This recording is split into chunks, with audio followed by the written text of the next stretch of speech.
very good evening, everyone. Thank you so much for joining. Kindly ask your friends as well to join if they haven't joined yet. I'm sure that we are going to have a very fantastic event today.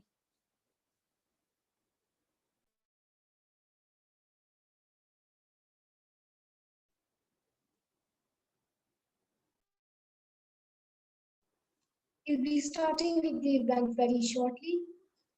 You can call your friends to them.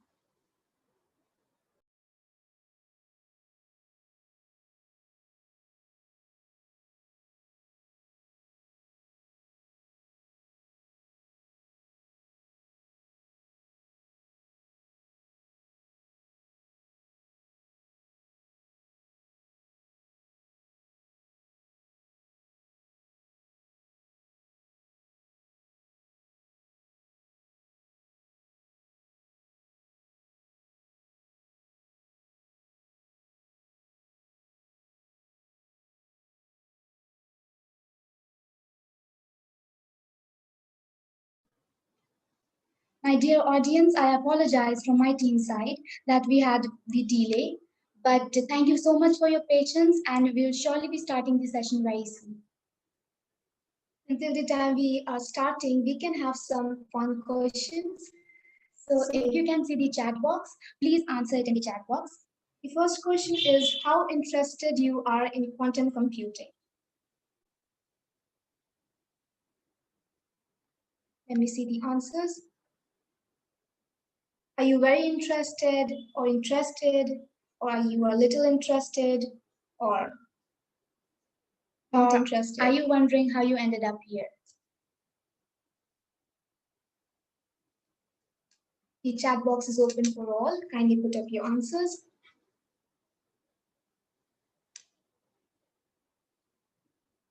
Very interesting. That's amazing. That's amazing. Way beyond your imaginations. That's great. Okay, let's move on to the second question. That is, how much do you know about quantum computing? So, are you a pro at it, or do you know fairly enough? Do you have a little bit idea about it, or it's interesting but you don't have much knowledge yet?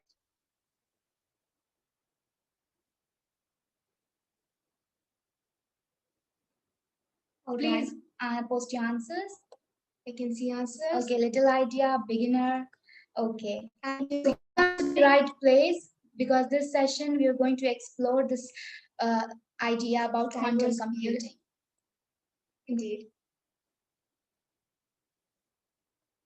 Wow, I have many answers. Okay, thank you so much for responding. Then we have another question, and this is for all of you. So, when and how did you hear about quantum computing for the first time? Was it recently? Was it a long time ago? Did you see it in some movies? Or did you hear it from your friends? Sci-fi movie it can be?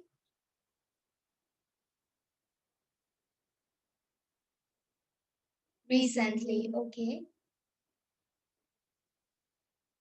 Read about it. All right.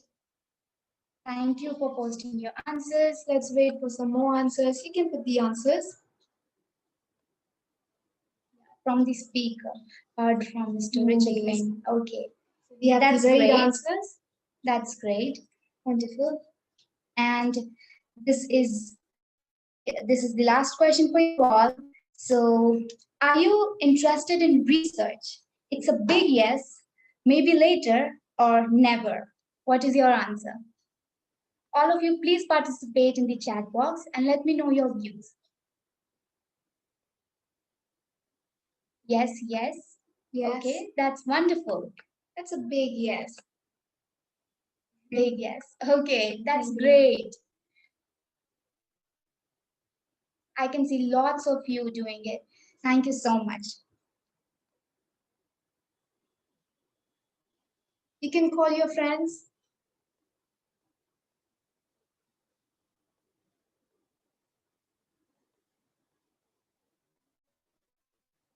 We have some fun answers as well. A big yes, indeed.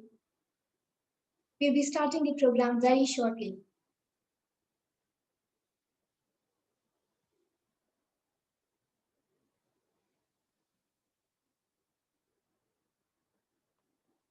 So I'm glad to see that nobody answered never. It is a good thing.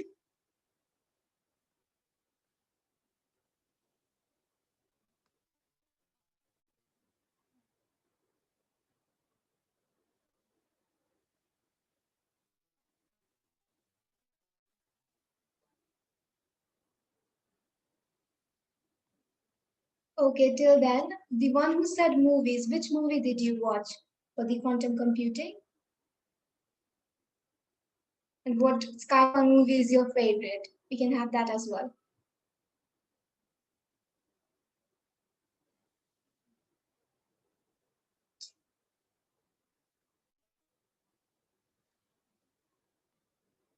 Yes, I can see some answers.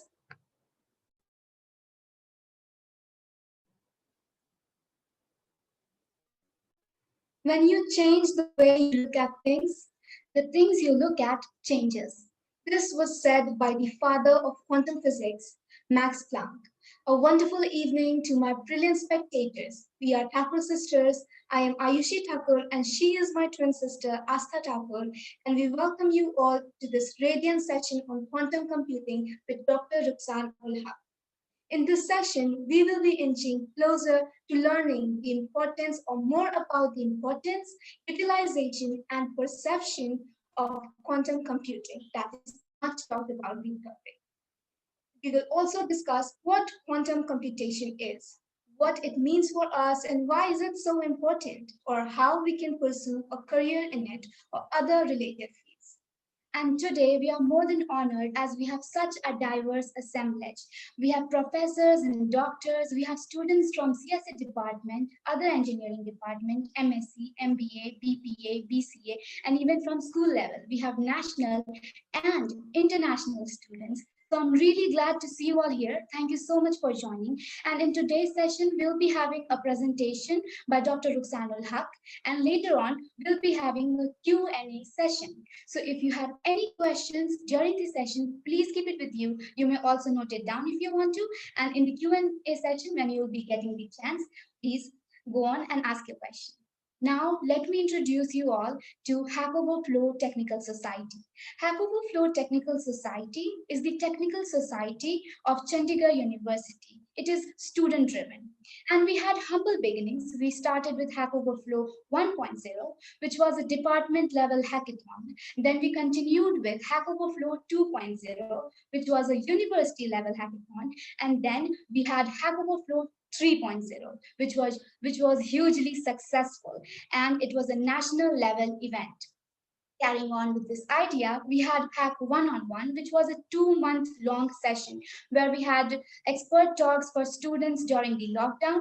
And then we had the Blissful Freshers Carnival. We also had Genesis, which was to test the idea generating ability of students.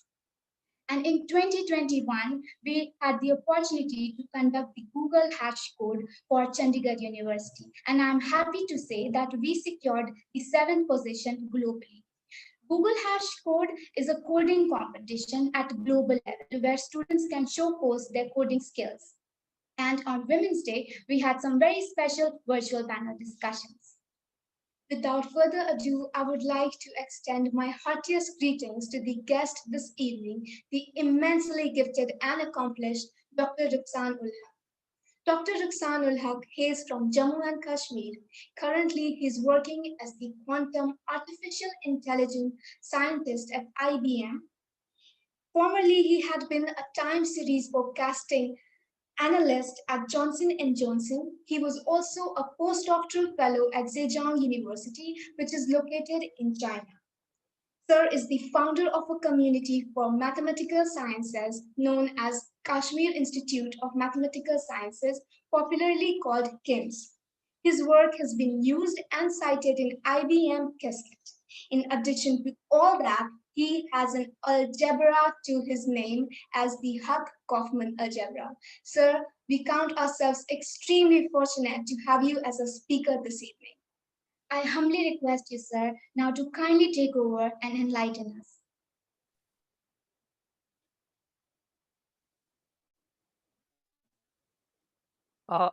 Yeah, hello. First of all, can you hear me? Yes. Okay, nice, good. So, yeah, I would like to begin with but the immense thanks to both of you. It's very difficult to tell who is who, but yeah, it's very nice of you, very kind words which you spoke today. Yeah, it's an amazing opportunity, and I got introduced to Hack Workflow through Danish, and I do understand, and I browsed through your website, Facebook page essentially, and I think you are doing amazing job. I just hope that you will also include quantum technology as part of your activities. Henceforth, I hope today we are able to motivate you guys to take more on quantum technologies, because this is one of my kind of I have made it more of a logo. It's like future is quantum. Okay, so if that is the case, then we better start designing it now. So okay, without further ado, let me share my screen, and then we will get started with the presentation.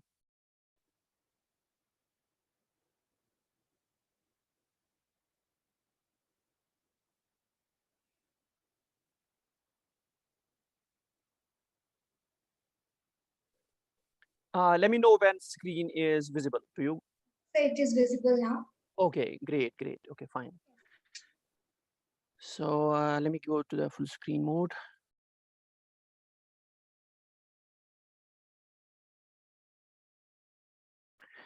Okay, so what I'll do is that I will first of all, we will have a kind of a presentation about quantum computation in general, and given the diverse audience which we have, I will try to make it initially non-technical, so that we are kind of following this the conversation. And in the end, if we have some technical or non-technical questions, we will address those towards the end of the session. Okay.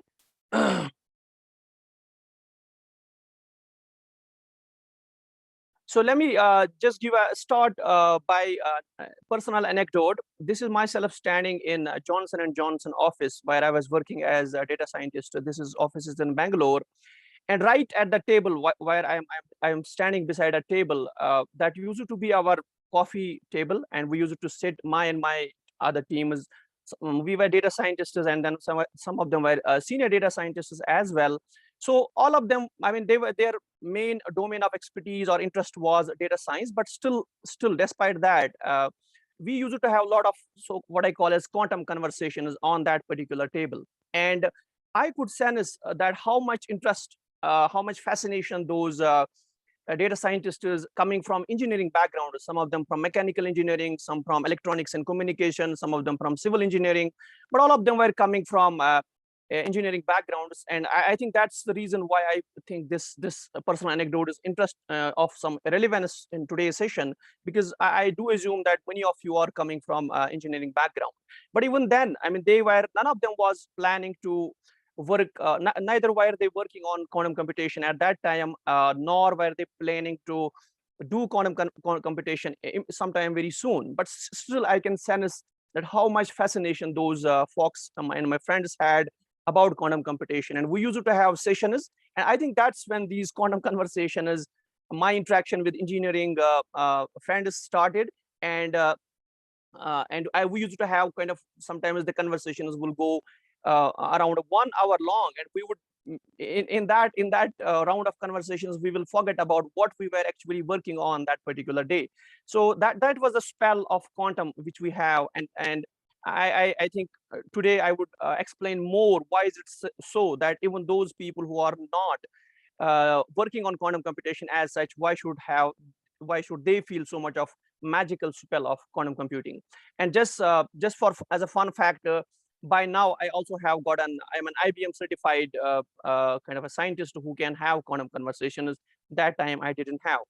So let's begin. I mean, this is just a brief outline of what is going to come in maybe an hour or so.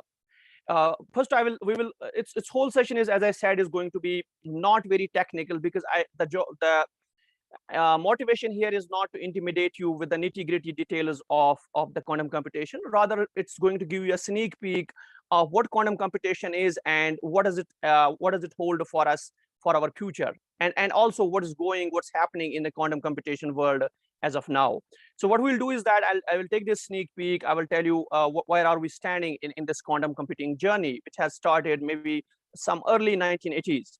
And then we will also think about how do we design, how do we participate. I think that's going to be a very, very important question for all of us, given the fact, and if we understand and that quantum computation is going to be such an important human endeavor that is going to radically and fundamentally impact human society in all its various domains, all the important mission critical domains, as well as I would say cultural as well.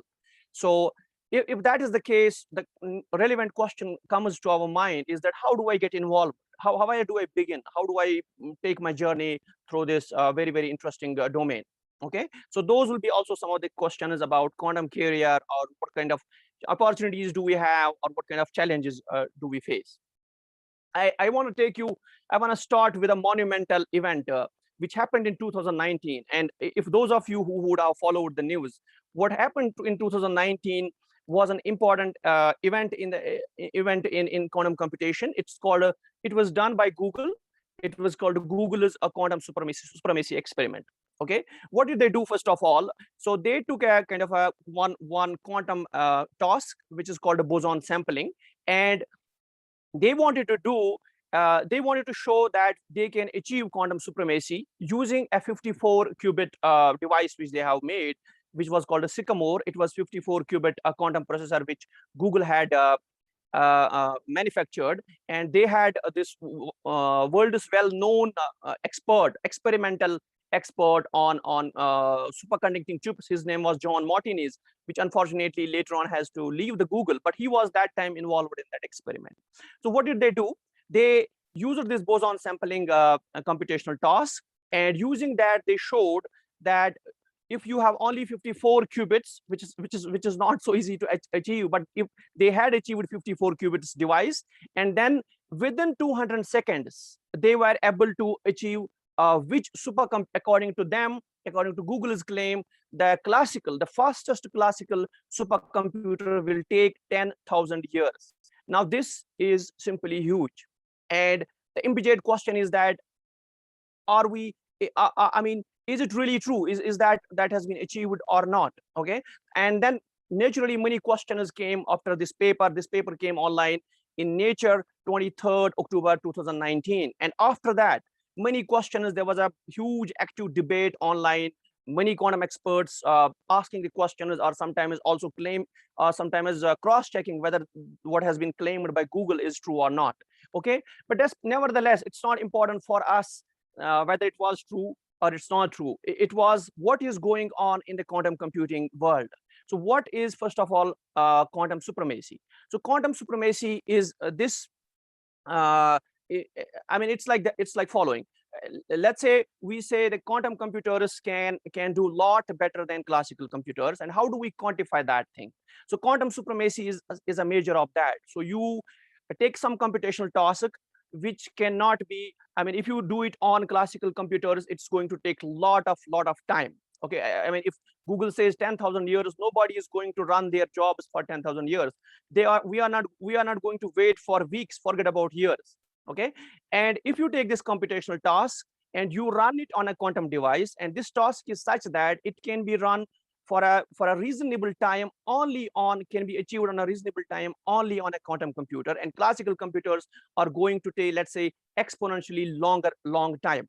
If that is the case, and then we say that our quantum computer has got something called a quantum supremacy. But we don't typically, this term itself, which was introduced by John Preskill from Caltech, is itself controversial, so we will not go with that term.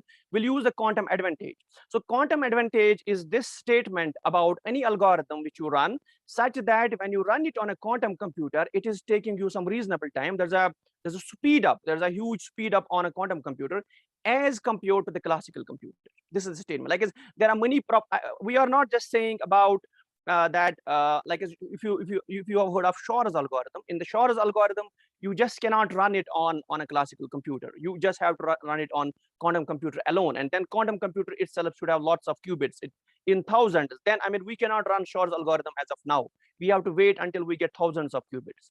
So there's a distinction between exponential or something called a complexity class. There are certain algorithms which we run only on quantum computers. They cannot be run at all on classical computers. But quantum supremacy is about more that they can be run, but they're going to take a lot of time.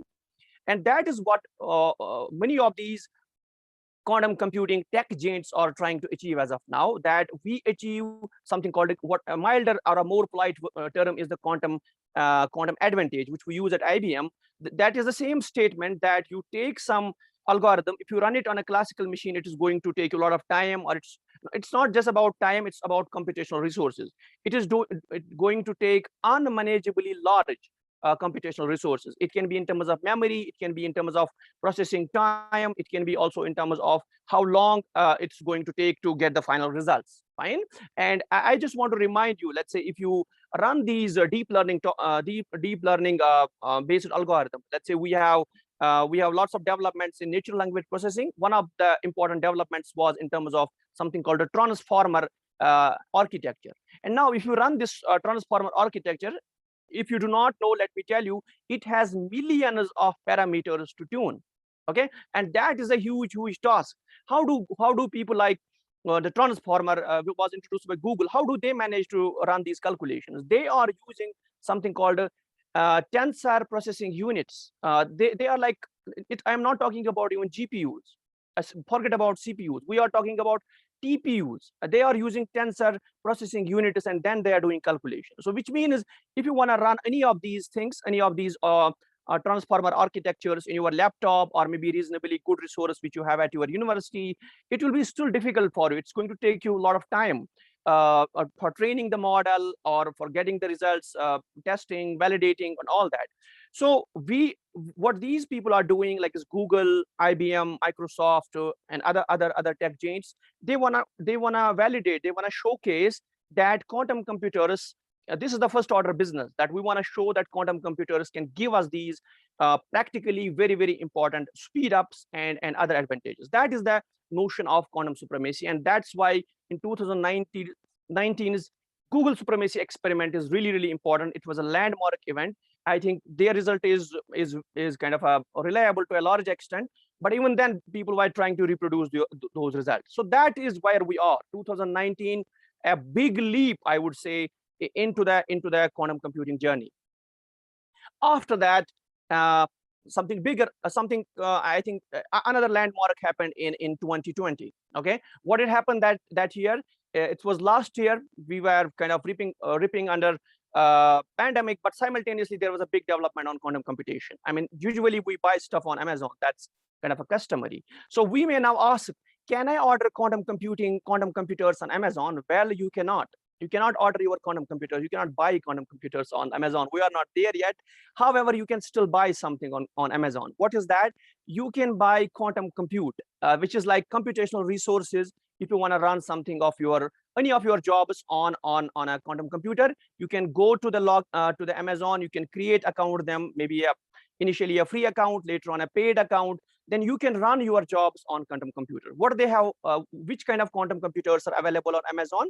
3 hardware vendors are there, quantum hardware vendors. One is the D-Wave, one is IonQ, and one is the Rigetti. Okay, these 3 hardware vendors, you can basically log into the Amazon bracket, and then you will be able to use D-Wave, IonQ, or Rigetti quantum computers. Okay, so that's the thing. And what is this word bracket over here? So it comes from a physics term. In physics, we have this mathematical object called bracket, which with C over there, the usual bracket which you know.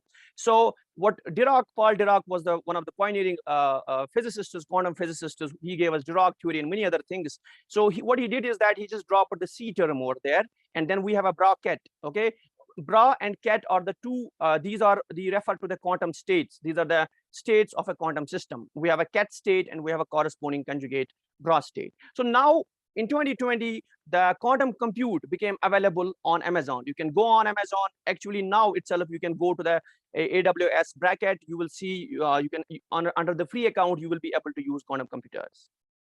But the story doesn't stop there. Okay, yet another development came in 2021. I mean, just I think it was in January or something. IBM publishes its roadmap for a decade. Okay, this decade is going to be really important for all the tech giants. Where do they want to see themselves in terms of quantum computation. And this is, I don't know whether you can read all of it, but I want to read something for you. What IBM is telling us is that in 2023, which is just 2 years from now, they are going to have 1,000 plus qubits. Okay, it's 1121 qubits is the milestone they want to achieve. And why is that important? Because many important quantum algorithms can be run only if you have 1,000 qubits, and Shor's algorithm is one of them. And Shor is a very fundamentally important quantum algorithm. But you can also see in 2023, what we will be able to do is we will have many circuit libraries. We will also be able to do a lot of things in natural sciences, finance, optimization, and machine learning. Okay, and then 2024 onwards, we will go on our journey to create million qubits.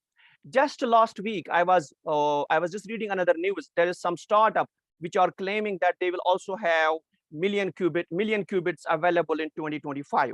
So this looks simply amazing to me for a person who wants to run quantum computing algorithms, who wants to have more and more computational quantum computation available to us so that we can do research and industrial applications. For me, it's an amazing news.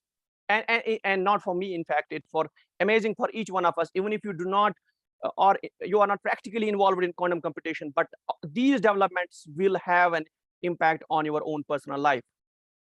Okay, so but the story once again doesn't stop there. We have already ushered into a totally different era, which you would not have even realized if you are not following the news. We do not live, many of you will be spellbound by what deep learning is achieving as of now. But let me tell you and inform you, we do not live in just at the age of neural networks. We live in the age of quantum neural networks. And there is amazingly lot of stuff happening in the age of neural networks. One immediate question, which many times we keep on discussing in my team, is why do we need, somebody may ask immediate question, why do you need a quantum neural network? And what is that going to give me? Because it looks like deep neural networks are doing amazing stuff already. Okay, yes, that's true, they are doing amazing stuff already. But however, there is they always meet this something called a computational bottleneck. Computational bottleneck means that if you want to train any of those neural networks, you take Boltzmann machines, you take variational autoencoders, you take transformers, you take GPT-3, GPT, any of those amazing models, neural networks which are available to us. Training them practically, when you start using them for any industrial application, you always meet these computational bottlenecks. And it seems so. If you bring quantum computing and you, in some sense, you marry together quantum computing and neural networks, then somehow this marriage gets successful and it relieves us of many of those computational bottlenecks. And that is where the quantum neural networks become really, really important. Because if you go to the quantum neural networks, and let us look at the architecture first of all. What is this quantum neural network? What is that quantum stuff coming in? As you can see from the figure, so there is one piece, which is where we build the quantum circuit. And it has, we don't need to worry about what's going on over there, but you have an additional, you can think of it as if you have an, those of you who understand neural networks, you can think of it as if you have an additional one or maybe more quantum layers, and some processing, some computation is happening in the quantum layers, because those pieces which become computationally expensive on the classical side, we just transport them to the quantum side and they get done there. But still, we know that quantum neural networks are good at something. What they are good at, they are good at gradient descent like learning tasks. They really do them well. I mean, that's what they are more or less kind of tailor-made for.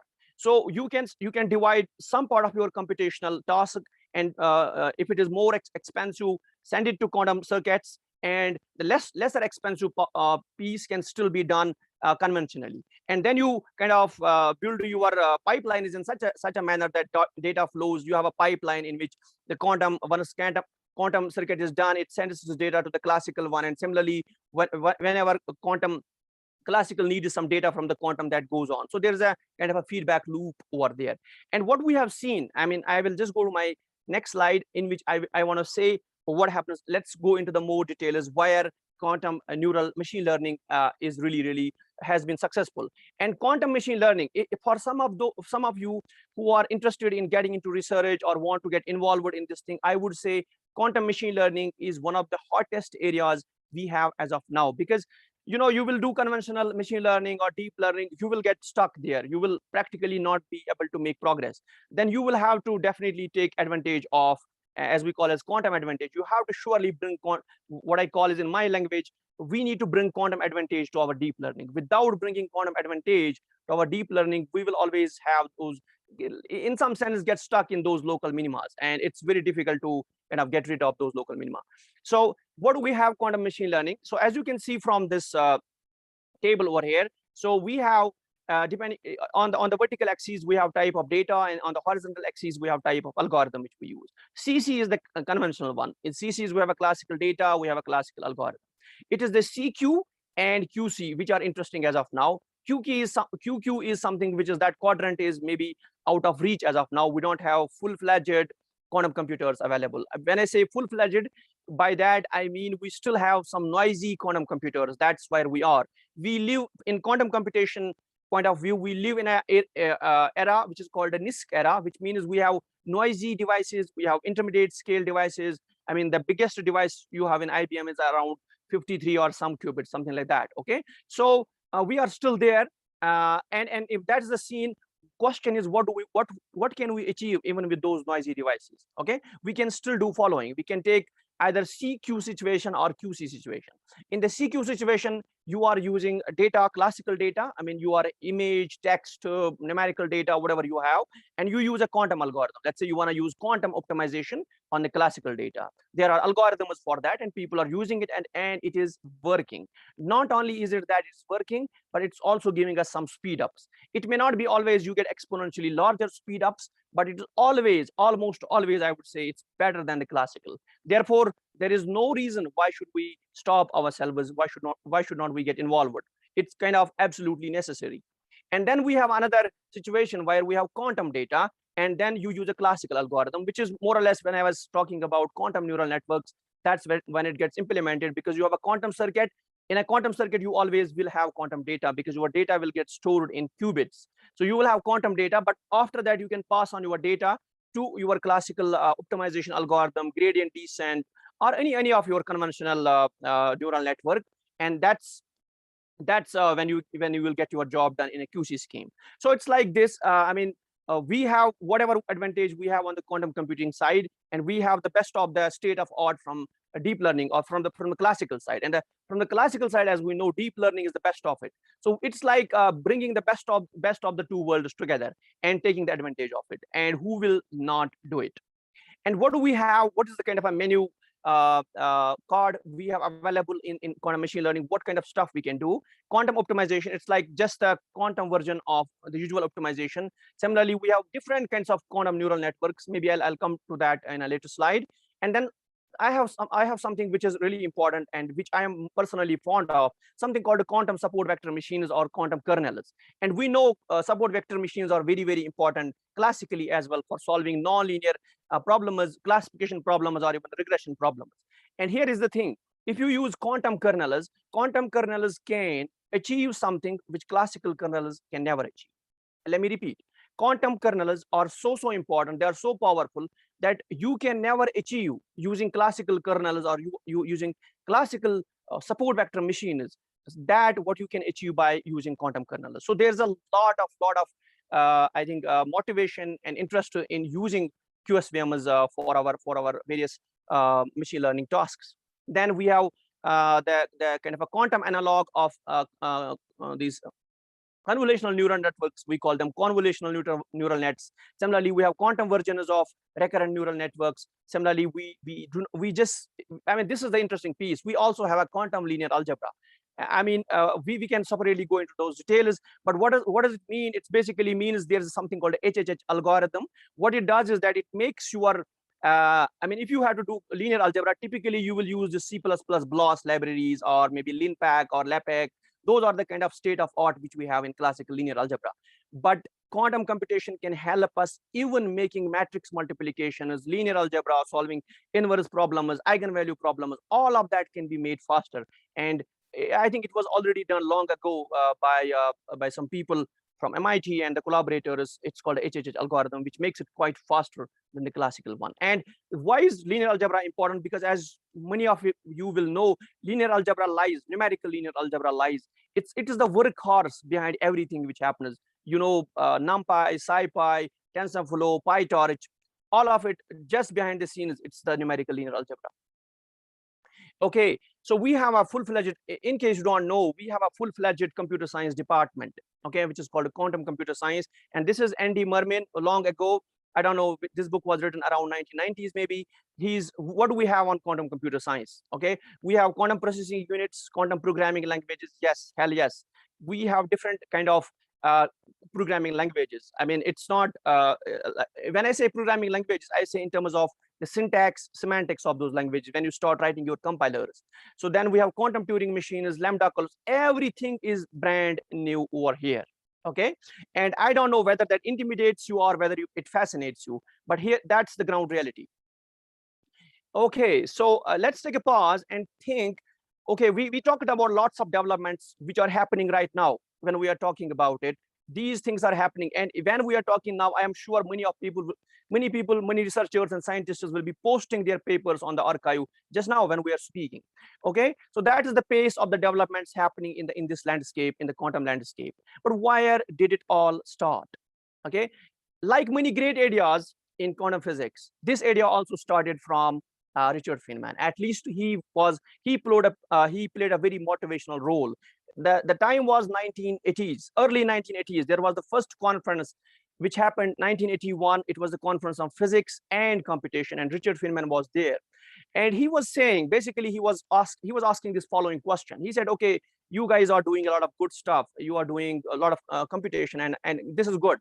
But the problem is following. If you wanna tell me that you wanna simulate, you wanna run quantum mechanical problems, or you wanna simulate nature on computers, that's not going to be possible, because quantum, the nature itself is quantum mechanical. And tell me, how are you going to simulate quantum nature on your classical computers? They are not using the quantum laws of physics into those computers. So therefore, there's a problem. So Houston, there's a problem here. The problem is that your machines cannot simulate nature. The question comes, what can simulate quantum nature then? So he came up this concept of quantum mechanical computers. And the question is, where do we find them?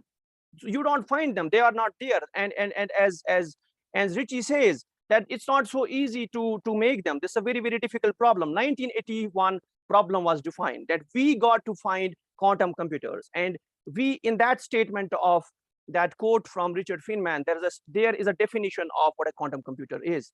Quantum computer is any computer, okay, abstract or physical, such that it follows that computer itself should do its computation as per the laws of quantum mechanics, because the laws of quantum mechanics are the most profound and the most deepest things which humanity knows about the nature, about how nature works. Therefore, our computers, if they have to simulate world around us, molecules, they have to tell us how do we do drug design, they have to tell us how do we make medicines for ourselves, how do we cure diseases, and how do we make new machines, how do we solve energy problem, anything around us.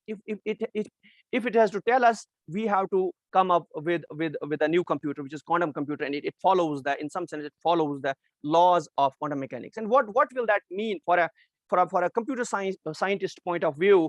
It means that the logic which we are using in classical machines is a Boolean logic. And here is the thing, nature does not follow Boolean logic. This is sad, but that's true. This is true. So the quantum world is not based on Boolean logic. You have to enrich your logic. You have to make something called, we can call it quantum logic. You have to build your machines on quantum logic and quantum mechanics in general, such that it will be able, your machine will be able to simulate quantum nature. So that is the motivation. This was 1980s. Then many things happened after that. Okay, but I think the important question which all of us ask, I mean, at least it gets asked to me multiple times. We always ask this question: what is the difference between classical computer and quantum computer? Okay, you can think of in some sense that the answer lies in following answer, that like as we have classical mechanics, which itself is based on set theory and other things, and then we have quantum mechanics. Quantum mechanics is thought of as a generalization of classical mechanics. So we should be able to explain a whole lot of stuff in classical mechanics from quantum generalization. Okay, in the same sense, the quantum computation is not we should not think as if these are two kind of opposing parties. That's not what they are. So quantum computation is a generalization of a classical computation. In that way, you can do everything which you can do on a classical computer. Everything of that algorithm or a computational task can also be run on a quantum computer. Okay, so that way in the classical computation is a subset of quantum computation, which is the most general which you can have. The answer to this question, in fact, this question was head-on tackled by one of the pioneering quantum physicists, and he is also one of the pioneering quantum computer scientists. His name is David Deutsch from Oxford University. He asked this question, and he has written papers about it. In fact, he has written books. He has a book about the similar matters, and in which he talks about what is this relationship between classical and quantum computation, and that's the answer. Okay, so that it's a generalization of classical computation. Okay, but let's get into some of those details, some of those things. So what is the most important thing which happens on the quantum side? What kind of generalizations are we talking about? So on the quantum side, we have this amazing property. It's so so mysterious property of matter that it baffled people like Professor Einstein. So Einstein was not very happy. He was not getting okay. He was not getting comfortable with quantum entanglement.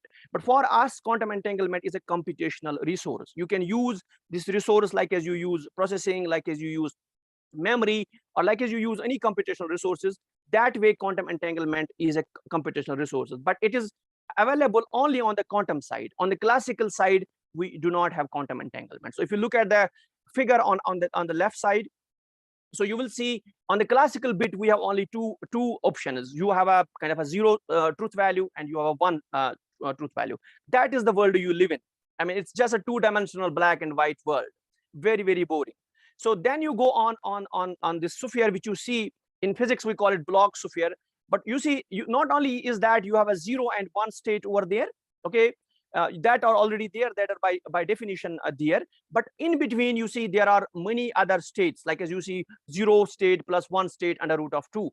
So on that sphere, every point on that sphere represents a quantum state which can be used. But what it does for us is following. We can make these something called a linear superposition of these states available on the sphere, such that we can create so-called entangled states. And it is the entangled states which give the real power to quantum computer, and they are not available on a classical side. Let's say if we ask can you devise any quantum any classical algorithm such that you get entanglement which you get on quantum side? The answer to that is, at least till now, is no. We do not have those quantum entanglements available from the classical side. Like as you cannot devise a neural network which will give you a kind of a quantum entanglement in your data. That's not possible. That's not happening. Fine. And it is because that's the difference. That's the generalization which we are talking about. And what do you do once you have it turns out that once you have quantum entanglement available to you, you can do all the amazing stuff which you have been hearing. This is the one which I'm going to talk about. It looks so kind of a brand new that it looks like it's sci-fi. Okay, it's sci-fi I'm talking about, but it's not sci-fi. It's actually psi and phi. And psi and phi are two functions, wave functions. They represent quantum states. So that way, it's not science fiction. It is actually psi and phi. So what is it that? It's called a quantum teleportation. And quantum teleportation is a protocol in which you can take your quantum state from one place and teleport it to some another quantum state. Okay, so that's how it is possible. And why do we need that in the first place? I will tell you something really nice. I don't know what it is, but it is a quantum feature. In quantum computation, it is not possible to do copy and pasting. Okay, and that is quite I would say stressful. I would say. I mean, it's really disturbing to know that when you have these quantum computers, then you will not be able to do the copy paste, that's kind of a bread and butter of our daily life. Fine. But what does it mean also? It also means that your data is more secure. Nobody is going to, even if your computer is open, quantum computer is open, your quantum laptop is open, somebody can come in, but they will not be able to just copy paste stuff, fine, because it means more security. Okay, and that is why we have to find ways, because we want to take, we have any quantum state, we want to copy it to some other state. How will we do it? We cannot copy it, we cannot make identical copies, but we can still do something with that state, which is called a teleportation. I will take my state and send it somewhere else, wherever I want. I want to take my I want to take my state where I'm my present location, which is Srinagar. I want to send it to Chandigarh. Okay, I can do that via quantum teleportation, but I cannot do like the usual stuff to do a copy paste and send it there. And when I send that, even I mean, when I send my data from here to your place, it's going to be always secure, because quantum has quantum data as well as quantum states have even more properties, which always make sure security. So quantum computation is going to give us loads and loads of security. We don't have to worry, like as presently we have a lot of cyber security problems which we face all the time. Many of those cyber security problems will get elevated by the what is the secret sauce behind it? It is the quantum entanglement.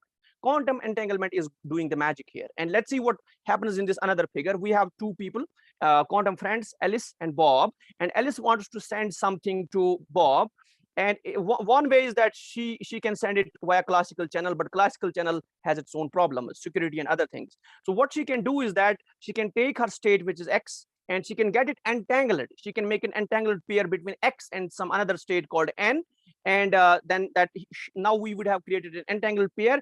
Then that entangled pair will be sent to Bob. And then Bob will do something on at its own place, which is called a measurement. And that measurement is going to, in some sense, decouple these two states, and he is going to get his piece, whatever he was going to get. Fine. So this is by creating, what I'm trying to say over here is that quantum teleportation, as weird or as out of the world it looks like, but it basically uses basic resource, which is called a quantum entanglement and a two-state quantum entanglement. You just take two states and entangle them together, create quantum entanglement, and then you can get this amazing, this magic you can get it done. I mean, it's not just quantum teleportation, by the way. Many quantum stuff which you had heard of, you would be hearing a lot of news nowadays coming from India as well. Like, as there were two experiments done in India. One was done in RRI Bangalore, and another was done recently by ISRO. Both of them did this something called a quantum cryptography, which is once again something like, as you have these states and you want to send your data through a secure channel. How do you do that? You use entanglement. And typically in those experiments, people use photons. They take photonic states and then they entangle them together. That's how they are able to do, I mean, they can engineer those things. They have a better control over the photons, and that's how they are doing it. But then you would have also heard about China doing a lot of quantum communication, quantum satellite, a lot of stuff happening. It all uses something called a quantum key distribution, or something called more generally quantum cryptography. But if you want to understand, let's say, quantum cryptography, you just get started with quantum entanglement. Then you state how can we send these secure entangled states from one place to the another place. Okay, then similar experiments are also being done in Europe. I mean, I will come back to what's happening in Europe. There's slightly more interesting stuff happening over there. But on this slide, I wanted to tell you, if you want to ask yourself or maybe understand, why is it that what is on the quantum computing side, on the quantum side, that's not available on the classical side, which makes quantum richer? One of those, I'm not saying all of them, but one of those resources is called a quantum entanglement. That's where the story begins. Okay, now I will also assume that many of you will be from programming backgrounds. You want to just go, some of you may be interested in saying that, oh, I don't want to understand the nitty-gritty details of hardware, how it works and all that. Can I just go to some place, open the terminal and start kind of programming, write my programs? And how will be those quantum programs like? And what do I need to change in my classical programming so that I can do the quantum programming? It turns out that good news is following. Many SDKs have been created as of now, so that you go to those places and you just open the usual Jupyter notebooks, and you can do a lot of stuff in terms of quantum programming. I am just showing you one of those, some sample code from Qiskit, which we use. Qiskit is kind of a quantum programming platform made available by IBM. As you can see that it's very simple. Like as in this code, we are just creating some quantum registers, classical register, a quantum circuit. That's like the code, how it looks like. You don't have to worry about too many of the details, how it's getting compiled, how it's running, why is it running, and all that. So that you will understand slowly. But however, you can just go and start writing your quantum programs, and you can build your quantum circuits and start doing. I just mentioned about quantum teleportation. You can. It's not difficult to write a program, write a quantum circuit for quantum teleportation, and yes, bravo, you will be able to achieve teleportation. I mean, it shouldn't be too much difficult job. Okay. Now, but IBM is not the only place which is making these things available. We also have Cirq from Google. Microsoft has QSharp, and they also have Azure Quantum. I already talked about Amazon Bracket. Similarly, Rigetti has a Forest. Xanadu has a very nice interface API for doing quantum machine learning, something called a Penny Lane, and I'm a huge fan of that. Then something interesting for you guys, many of you who are using TensorFlow has a quantum version. There's something called a TensorFlow Quantum, and the interface remains more or less similar. Like as you may be using TensorFlow for running your neural networks and other things. If you use quantum TensorFlow, you will see things remain same, but you have to use some quantum circuits over there. Similarly, PyTorch. For the PyTorch, there's an interface at least for doing certain things with the Qiskit. Okay, so there is a lot of interesting, this is for this slide. I just want to highlight, and especially for those of you who want to just get started on quantum programming and later on understand things of other details slowly. Okay, and now you will see a lot of when I was preparing this slide, I see there's a lot of quantum. Okay, it looks like quantum is the mantra. So but what is the landscape like? Let's say I want to get started somewhere. I mean, by the way, this is not the full quantum landscape. I really got tired of writing so much of quantum. I thought, no, I should stop somewhere.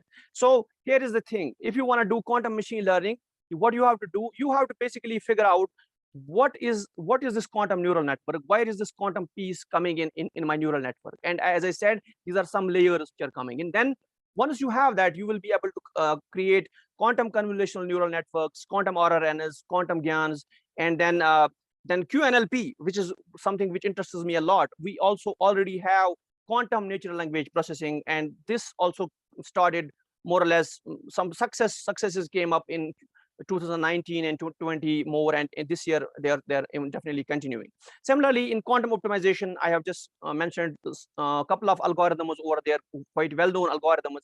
Once again, they have their own quantum kind of a quantum base, in the sense how do you define your cost function is. Rest of the optimization will remain more or less similar, but the way you define your cost function is will be inspired from quantum. And then why are the applications? And quantum optimization is one of those this is one of those hot areas. I mean, once you kind of master quantum optimization, you can apply it in many places, quantum finance being one of them. And I do see that there are lots of things happening in quantum finance. And similarly, in quantum chemistry, the workhorse over here is the quantum eigensolver, because in chemistry you always want to kind of understand the ground states, excited states, and all that. Then once you have the quantum chemistry available to you, you can start thinking about drug design and quantum simulation of bigger systems, molecules and solids and all that. Similarly, now this is really interesting, something called a quantum databases. Typically, when you think of databases, you think of SQL, NoSQL, and then other kind of Hadoop, that kind of stuff that comes to your MongoDB, that kind of stuff comes to your mind. But that's all classical. That uses some relational or no relational algebra, some relational structure is used in the data, and that's how we store the data. I am saying there's a revolution coming to the databases themselves. The databases, the way we'll store our data is going to change. So people are developing how do we take our quantum approaches to storing our data. We will have not only quantum databases, we will also have the quantum search. Grover is one of those algorithms we use. Then we will have quantum query, and then information retrieval. The way like as even our web will later on work, because web does a lot of retrieval of the data. So then many of you, I mean, those of you who are from quantum communications, from communications background, electronics in communication, here's a good news for you. Quantum communication is really active area as of now. As I said, quantum cryptography, and then quantum internet is something which is being developed now in Europe. Okay, if I'm not wrong, this happens in Netherlands, either in Netherlands or Sweden. There is some active team who are developing quantum internet as of now, and it looks really, really cool. It uses a lot of it's like a, maybe they're using it in the photonic devices. Photonics is the medium they are using, and it's like you are sending your data through light. Light is the medium which sends our data across. Okay, and then finally, this is the thing. I mean, if we want to make the final quantum computer, like as of now, we have noisy quantum computer. The full final quantum computer will be a fault tolerant computer. It will be, it's not that it will not be making errors, but all those errors which happen in any of the processes, there will be error correction for them. And quantum error correction, this is one of my favorite areas of research. And it is, I mean, I would say it this way: the importance of quantum error correction is this way. There is no universal quantum computer without quantum error correction. As simple as that. That's what is going to tell you how important quantum error correction is. It's also very, very industrially, academically, in general, it's very, very important area of research and applications. And I think I will come to a stop here. So I definitely wanted to talk a lot more about other things, but I also simultaneously did not want to intimidate you with your technical details. So there is this person, this gentleman staring at us. His name is David Deutsch, which I mentioned earlier. So he was one of the pioneering scientists who started quantum computation. And after him, there is a Deutsch-Josa algorithm. But beyond that, I mean, he was the person who explained it, the physics of quantum computation. What is quantum? What is the nature of quantum computation? How is it different from classical one? And here's a quote from him. The most important applications of quantum computing in the future is like to be a quantum simulation of quantum systems, because that's an application where we know for sure that quantum systems in general cannot be efficiently simulated on a classical computer. So what is happening as of now, we have this quantum matter available to us. We have superconductors, magnets, energy storage, memory storage. Lot of quantum matter is available to us. But the terrible thing is following: we are not able to computationally study quantum matter because we are limited because of our classical computers. Our classical computers are not able to study the quantum matter. Otherwise, I think the energy problem will sooner or later will get solved, because quantum matter has this capacity of storing energy or processing it in a very efficient way than the classical resources. Okay, I do believe that when the day comes that we are able to understand and control and engineer quantum matter better, that day humanity will be different. Everything on planet Earth is going to be different. And what is going to take us there? Nothing but quantum computers. I think with that, I will thank you for having me. I really loved the session. I'll stop there. Thank you so much, sir. It was really such an enlightening session, and I'm sure it's not just me, but the entire audience team. They must have been finding it so helpful. And yes, I agree with you that future is quantum, and you made it more clear with your presentation. Thank you so very much, sir. And my dear audience, you must have some questions, so please post them in the Q&A or chat box, and I request Danish to come and address them and take over. Good evening, everyone. I hope I'm audible. Yes, you're audible. All right, sir. Thank you so much, Dr. Rukhsaan, sir, for this wonderful session on quantum computing. I would have loved to have it for some more time, but time does not permit us. So the very first question is from Dr. Shakil. He's from Kashmir. So the question is, sir, that I wish to know the possible medical and biomedical uses of quantum computing.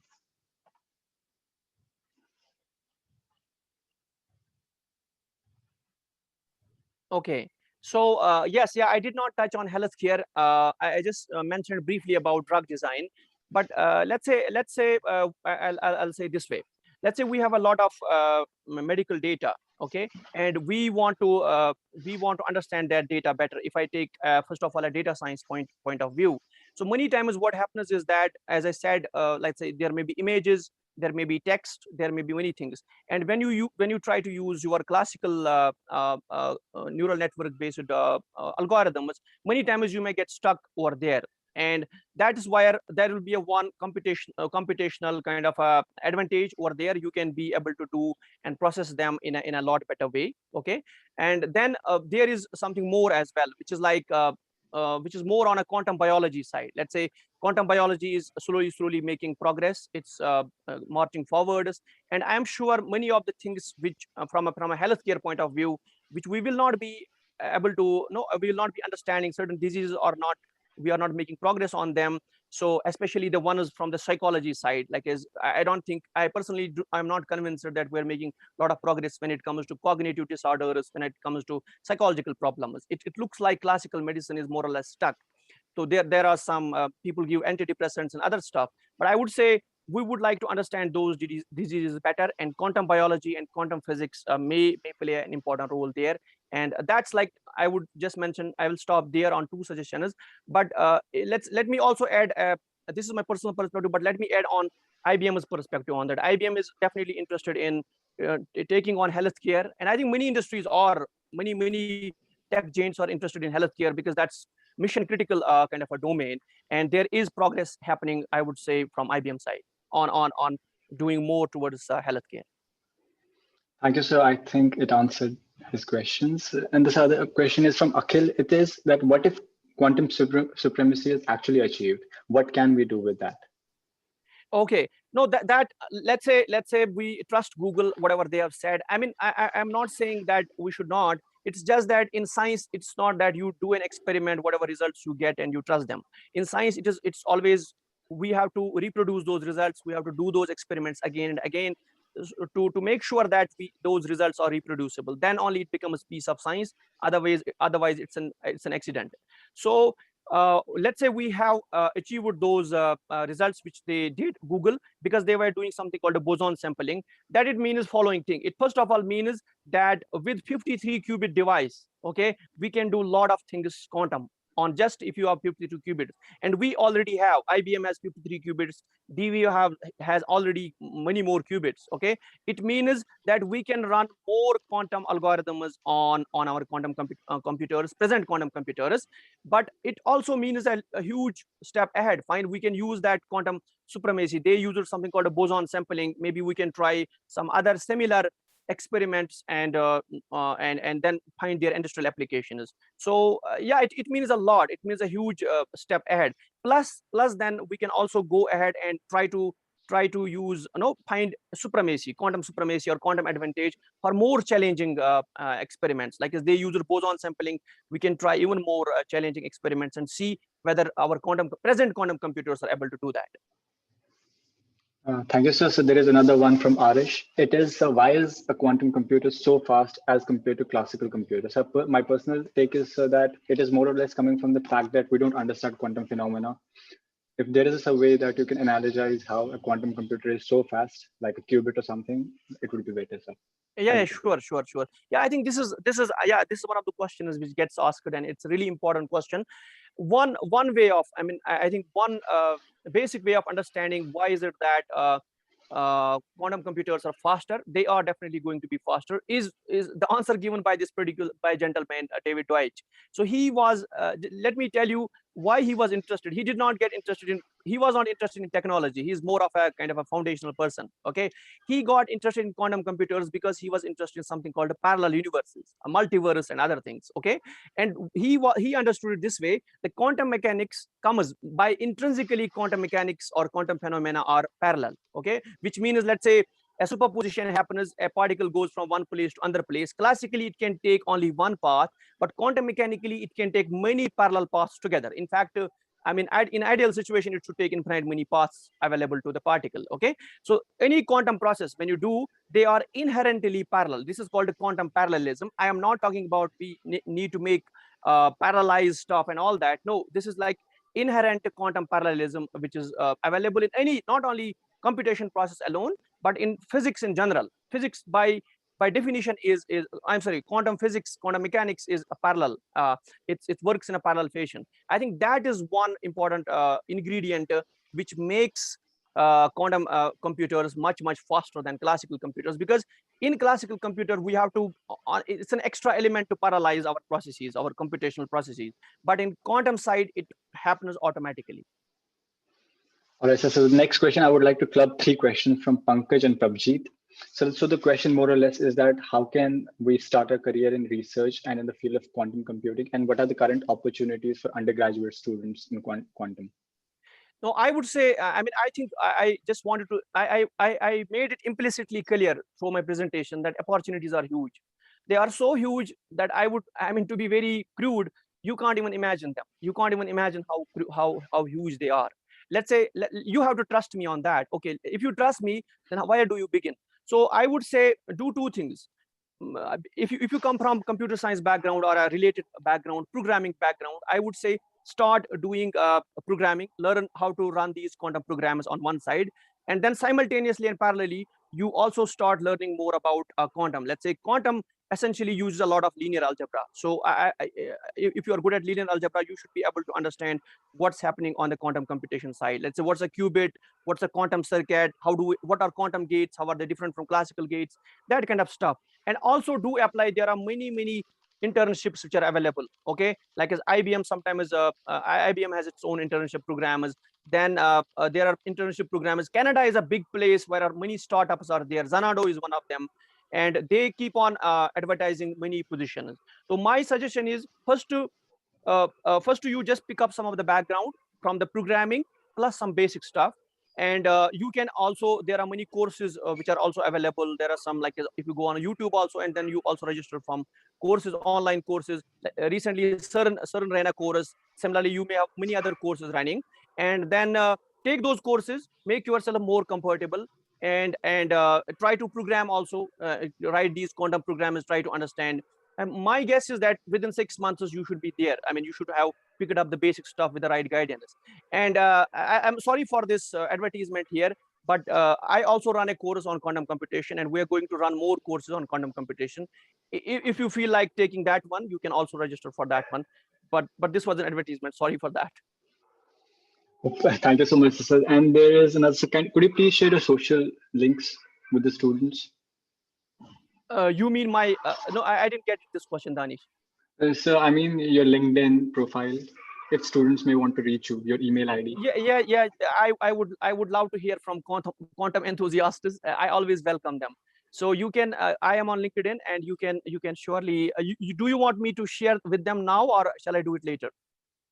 So I think it would be better if you can do it now, because most of them are here. Fine, sure. I am going to drop it in this chat. Okay. So yeah, you can we can keep on. You continue the question answer session. I will meanwhile do it. So I think we're done with the questions. I would hand it over to Astha and Ayushi again for a vote of thanks. Thank you so much, sir, and thank you, Danish, for the Q&A session. And to offer the vote of thanks, I would like to call the founder and the secretary of Haq-Kauffman Technical Society, Chandigarh University, Mr. Karan Bhargav. Hello, good evening, sir. Thank you. Good evening. Good evening, Dr. Rukhsaan. It's thank you for sparing time from your busy schedule and gracing the platform of Haq-Kauffman Technical Society with your presence. From past few weeks, I was constantly in touch with Danish and other team members. They were very excited to have you on board, and they were very excited to learn about the quantum computing. And I'm also personally very interested toward this field. So I tried to attend this session, but somehow I didn't got the chance. But I just joined at the last moment. So I'm looking forward to connect with you on a personal note very soon and in future. And again, thank you on the behalf of the entire fraternity of Chandigarh University, and thank you all the students who joined. And I hope that you learned a lot from sir, and you are going to implement same learnings in your study and for your career inspiration. Thank you so much, sir. No, thank you, Gaurav. It was really nice. I mean, I think what we should do definitely, I mean, as India is also embracing more of quantum computation, the need is that we have more, we establish more and more societies in India. I mean, definitely both places, North India, South India, wherever we can, because we have been, I mean, the sad thing is that in India, we have been lagging behind in quantum computation. I mean, I don't know, I don't understand how it works, but in data science, we kind of picked it up quickly. But when it comes to quantum computation, for some reason, we were lagging behind, even if India has the brilliant and world-class quantum physicists, okay? But that is the situation. And I think since last year, as the government announced the funding for quantum computation, there has been some bit of a momentum. But this is my kind of a humble suggestion. I mean, if you can at your own university start some sort of a quantum society, I will be able to, I will be allowed to assist in that way. But we must establish these quantum societies, because Sure. if we want to catch these opportunities, Exactly. that will be the best for us. Sir, at Haq-Kauffman Society, we always try to connect the student with the latest ongoing trends in the in technology world, and this quantum computing is also one of those. So we are already find out your thoughts and the session, and I assure you that you will start working on it as soon as possible to establish a kind of club or a group of the students who are interested in this field, and we can mentor them, and we can connect them with you personally, so that you can also assist us to so that they can also plan their career into this field, right? So Yeah, yes, exactly, Gaurav. Yeah. Thank you so much, sir. Thank you so much. Okay, thank you very much. Thank you, Thanks. sir.